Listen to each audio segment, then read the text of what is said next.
বন্ধুরা, চলে আসছি গাজীপুরের একমাত্র যে সরকারি কবরস্থান, সেই কবরস্থানে আজকে আসলে খুব মর্মান্তিক একটা ব্যাপার।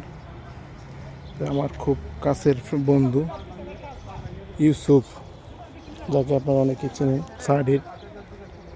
ইউসুফের নানি মারা গেছে, তো নানির দাফনের জন্য আসছি। কবরস্থানে আসার পরে মনটা অত্যন্ত খারাপ হয়ে গেল। সারি সারি কবর, এদের কার কবর বোঝা বড় কষ্টকর। কিছু নেম প্লেট আছে, কিছু নেম প্লেট নাই। তাহলে আমরা এই যে দুনিয়াবি ভাই চিন্তা করি যে আমার করি, আসলে ভাই তো কিচ্ছু না, কারোরই কিছুই না। মারা গেলে সব শেষ। সবার আপনার আমার প্রত্যেকের ঠিকানা হচ্ছে যে ঠিক এই কবর, এছাড়া আমাদের আর কিচ্ছু নাই। এই 3 হাত জায়গা, এটাই হলো আপনার। 3 হাত জায়গা, এটাই আমার। তাহলে ভাই এই দুনিয়াবি শুধু আমার কইরা কোনো লাভ নাই।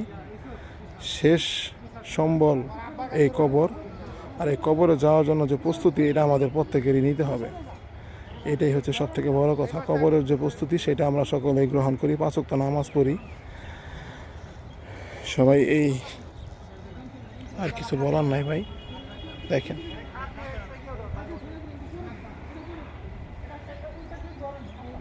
এই পাশে আমাদের এই যে দাফনের কাজ চলতেছে।